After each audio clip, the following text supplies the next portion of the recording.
It can transport us, uplift us, make us feel alive.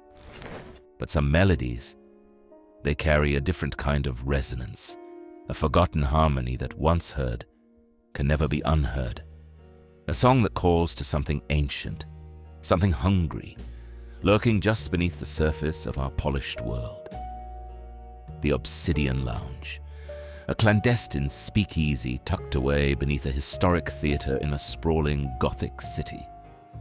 It was Serafina's sanctuary, her stage, a dimly lit haven where the ghosts of old jazz mingled with the clinking of glasses and the hushed confessions of strangers. Serafina, a jaded jazz singer in her late 20s, found a strange comfort in the predictable rhythm of the night. The regulars knew her name, the jukebox played the same classic jazz, and the occasional lost soul stumbled in, seeking solace in a stiff drink.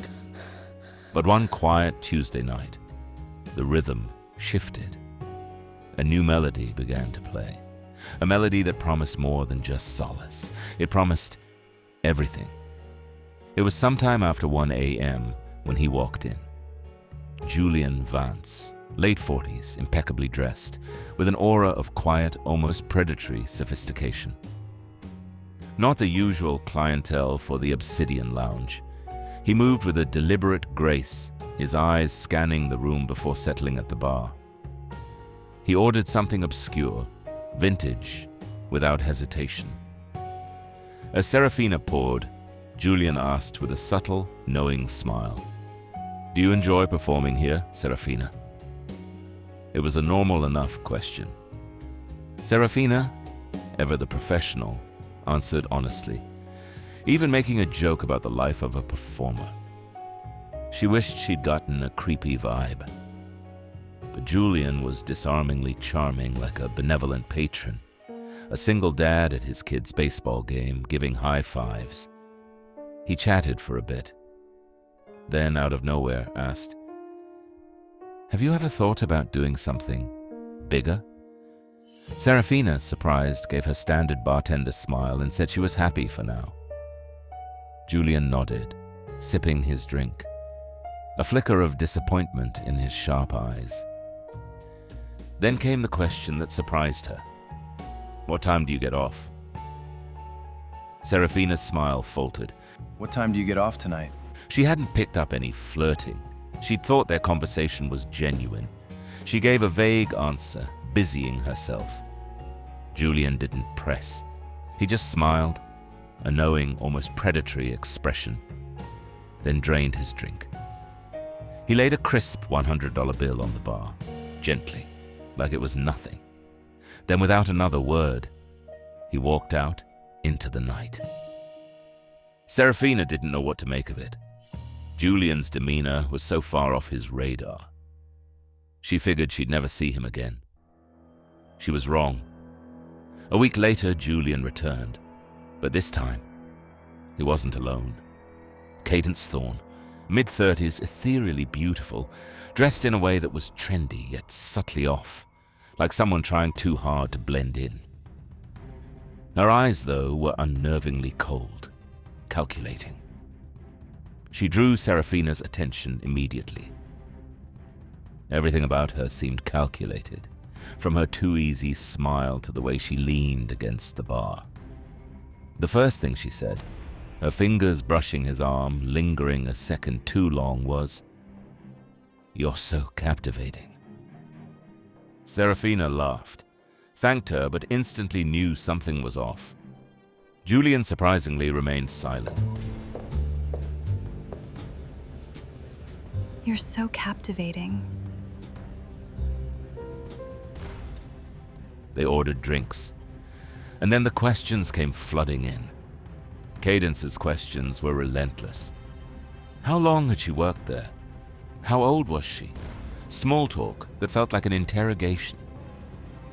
Serafina answered in short, polite sentences, sensing she was studying her. At one point, she glanced at Julian, a silent communication passing between them. She leaned in, lowering her voice.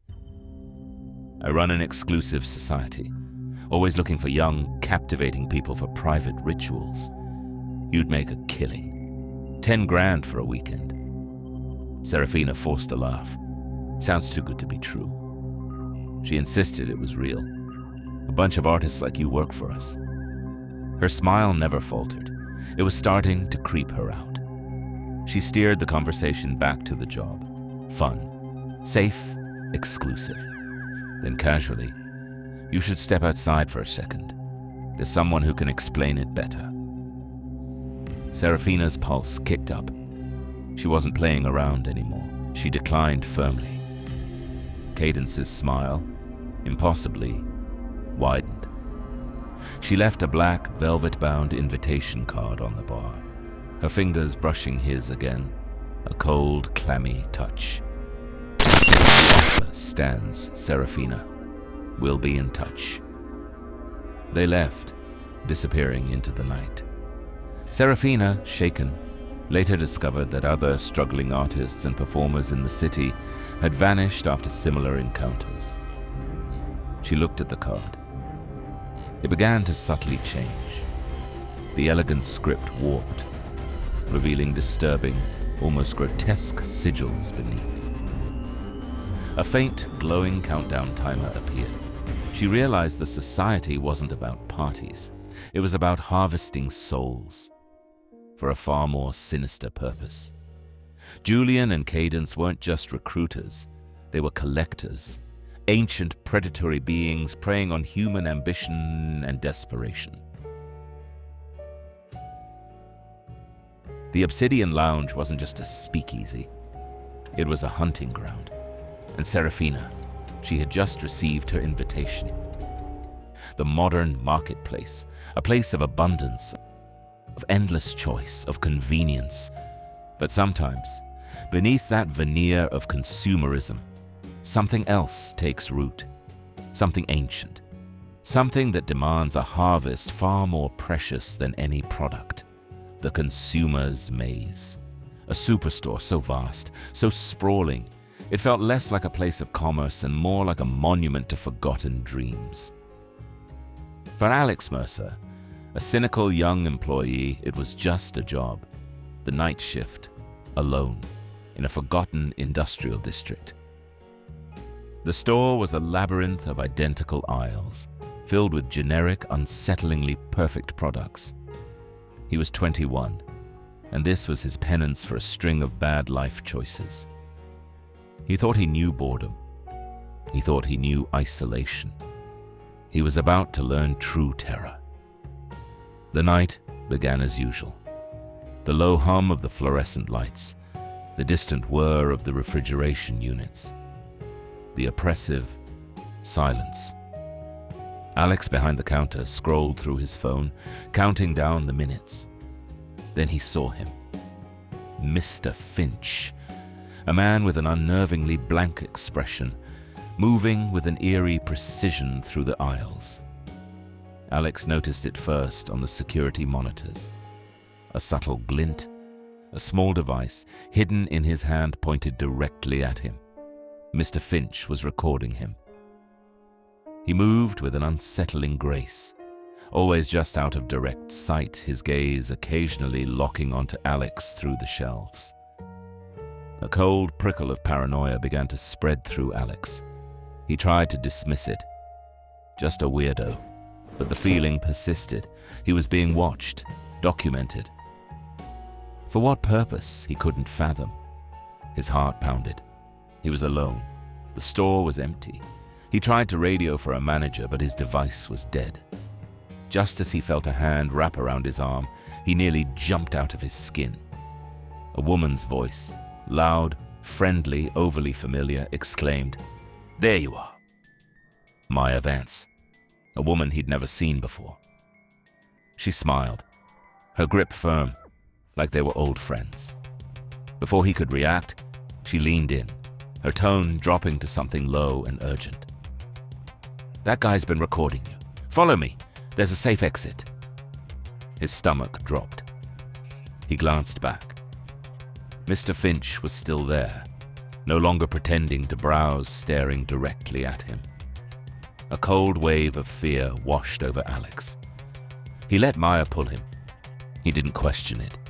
He was beyond grateful that someone had seen what was happening. She kept up the act, rambling about a trip, an inside joke. He barely processed the words. His thoughts were stuck on Mr. Finch. Was he still following? He couldn't bring himself to look. Maya steered him through the aisles, moving fast. He barely noticed where they were going, only that the distance between him and Mr. Finch was growing. He glanced behind him. Mr. Finch was gone. "We're good now," Alex said, trying to pull away. "We should find a manager." But Maya squeezed his arm tighter. "He's lurking somewhere." Alex planted his feet. "You can let go now," he said. She smiled. But something in it was off. "Come on, just a little further," she tugged. He glanced around. The store was dead. They had moved past the registers, past the self-checkout, past the aisles. The warehouse section loomed ahead, dimly lit, nearly empty. Beyond that, the side exit. The one without cameras. The one employees used for loading shipments. It dawned on him. She was leading him straight to the exit. He screamed, yanked his arm free. She lost her grip. He didn't waste another second. He turned and ran towards the front of the store. As he fled, she yelled out something behind him. She yelled for him to come back, followed by his full name. A name he hadn't given her. He kept running until he saw a co-worker, reacting to his screams. "Call security!" he yelled. By the time security arrived, Maya and Mr. Finch were nowhere in sight. The footage showed them entering together. Mr. Finch's face was clear, but Maya's was always turned away. A failed abduction attempt, the police called it. But Alex knew. He knew he wasn't a random target, he was chosen. And the chilling realization that Maya knew his full name, a name he never told her, haunted him. They left behind a single, perfectly folded, blank piece of paper on the counter. On it, in elegant script, was his full name, Alex Mercer. He quit. He couldn't unsee the blank stare, the predatory smile, the way Maya had known his name. The consumer's maze wasn't just a store. It was a hunting ground for entities that collect human experiences and identities. And Alex, he was just another item on their list. The stories we've shared tonight are not just tales. They are warnings. Echoes from the forgotten corners of America, from the places where the veil between worlds is thinnest. They remind us that true horror isn't always a jump scare or a grotesque monster. Sometimes it's the slow, insidious unraveling of sanity. The realization that you are not alone, even when you think you are. The understanding that some places, some entities, demand more than just your attention. They demand your very being. So as you turn off your lights tonight, as you settle into the quiet of your own home, remember the static whispers from the real haunt. Remember the chilling invitation from the obsidian lounge. Remember the silent observer in the consumer's maze. Because these stories, these American nightmares, they don't just end when the narration stops. They linger. They burrow into your subconscious. They wait for you to forget. And then, when you least expect it, they remind you that the shadows we ignore are always watching, always waiting.